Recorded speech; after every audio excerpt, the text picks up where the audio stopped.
அன்றைக்கு ஏதாவது பிரச்சனை இருக்கும் என்று சம்பந்தப்பட்ட உறுப்பினர்கள் எழுந்து அந்த திருத்தம் எங்களுக்கு ஏற்புடையதல்ல, அந்த திருத்தத்தில் இப்படி மாற்றம் செய்ய வேண்டும் என்று கருத்தை சொல்வதற்கு முழு உரிமை உண்டு. அன்றைய தேதியில் அன்னைக்கு பிசினஸ் முடிஞ்சிடுது. அன்னைக்கு இன்னொன்று கூட அவர் கேட்கலாம், நீங்கள் திருத்தம் கொடுத்தீங்களே, முதலமைச்சர் அவர்கள் இந்த திருத்தத்தை ஏற்றுக்கொண்டு தீர்மானத்தை நிறைவேற்றுகிறார், எங்களுக்கு அது விளக்கமாக சொல்லுங்கள் கூட கேட்கலாம். அப்படியும் யாரும் கேட்கல. ஏன்னா இந்த திருத்தம் எங்களுடைய கழகத்தினுடைய தலைவர் அவர்கள் இன்னும் குறிப்பாக சொல்ல வேண்டும் என்று சொன்னால், வீரேந்திர பட்டேல் முதலமைச்சராக இருந்த பொழுது அன்றைய தினம் பொதுப்பணித்துறை அமைச்சராக எங்களுடைய நெஞ்சமெல்லாம் இருந்திருக்கிற அன்பு தலைவர் கலைஞர் அவர்கள் பொதுப்பணித்துறை அமைச்சராக இருந்தார். அண்ணா அப்பொழுது முதலமைச்சர். அன்றையிலிருந்து இந்த காவிரி பிரச்சனை அன்றையிலிருந்து இது தொடர்ந்து பல்வேறு வகையில பல சட்ட போராட்டங்கள்லாம் நடைபெற்று அதற்கு பின்னால் உயர் நீதிமன்றத்திற்கு போய் உச்ச நீதிமன்றத்திற்கு போய் அப்புறம் ட்ரிபுனல் வந்து இப்ப அத்தாரிட்டி இருக்கிறது. இதற்கு பெரிய நெடும் இதற்கு பல்வேறு வகையில சட்ட போராட்டம் நடத்தி இருக்கிறோம். இது முழுமையாக திராவிட முன்னேற்ற கழகத்துக்கு தெரியும்.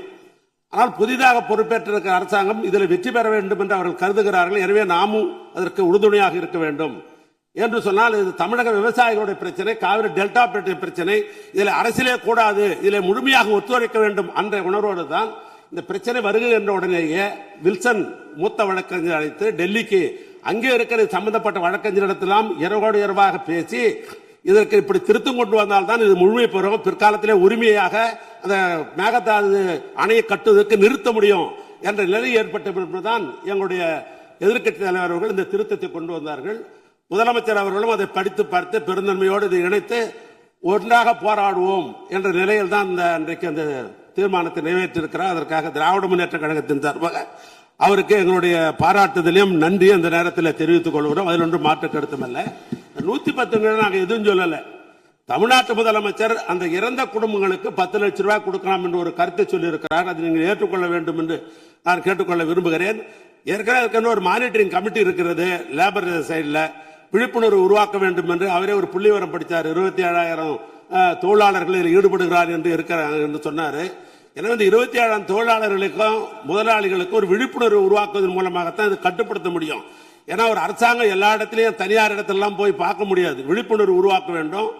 எங்களுடைய கழகத் தலைவர் சொன்னதை போல அந்த குடும்பங்களுக்கெல்லாம் 10 லட்சம் ரூபாய் பணமும் தர வேண்டும் என்று கேட்டுக்கொண்டு, நாங்க ஜீரோ அவர்களை கேட்கல. நம்ம மீண்டும் பெரிய சொல்றேன், ஜீரோ இல்லை அவர் இல்லை என்று ஏற்கனவே நாம் அலுவலக முடிவு செய்து விட்டோம். அப்படி வரல. சில நேரங்களில் தமிழ்நாட்டில் நாம் எதிர்பாராத விபத்துகள் நடந்துவிடும். நம்ம யாருமே எதிர்பார்க்க மாட்டோம், ஆனா நடந்துடும். அது அரசாங்கத்துக்கு கவனத்துக்கு கொண்டு வரணும். அது கவன ஈர்ப்பு தீர்மானம். நான் உங்ககிட்ட கொடுத்த விட கவன ஈர்ப்பு தீர்மானம் தான். அந்த கவன ஈர்ப்பு தீர்மானத்தில் அனுமதித்தான் கொஞ்சம் விவரமா சொல்லியிருப்போம். நான் அதனால தான் சொல்றேன், அது வேற ஒன்றும் அல்ல, குற்றச்சாட்டு அல்ல. நான் மீண்டும் சொல்லுகிறேன், குற்றச்சாட்டு அல்ல. அரசாங்கம் கவனத்துக்கு கொண்டு வருகிறோம். எங்களுடைய கழகத்தலைவர் கேட்டதை போல அந்த குடும்பத்திற்கு 10 லட்சம் ரூபாய் பணம் முதலமைச்சர் அவர்கள் தர வேண்டும். மீண்டும் சொல்லுகிறேன், எங்களுடைய தலைவர், எங்களுடைய சட்டமன்ற உறுப்பினர் அத்தனை பேரும் சார்பாக மாண்புமிகு முதலமைச்சர் இன்றைக்கு பிறந்த நாள் விழா, அவருக்கு எங்களுடைய திமுக சார்பாக முதல்ல நல்வாழ்த்துக்களை தெரிவித்துக்கிற அதே நேரத்தில் இந்த தொழிலாளர் குடும்பங்களுக்கெல்லாம் பாதிக்கப்பட்ட குடும்பங்களுக்கு ஒரு 5 லட்சம் ரூபாயும், இறந்த குடும்பங்களுக்கு 10 லட்சம் ரூபாய் பணமும் முதலமைச்சர் அறிவிக்க வேண்டும் என்று திராவிட முன்னேற்ற கழகத்தின் சார்பாக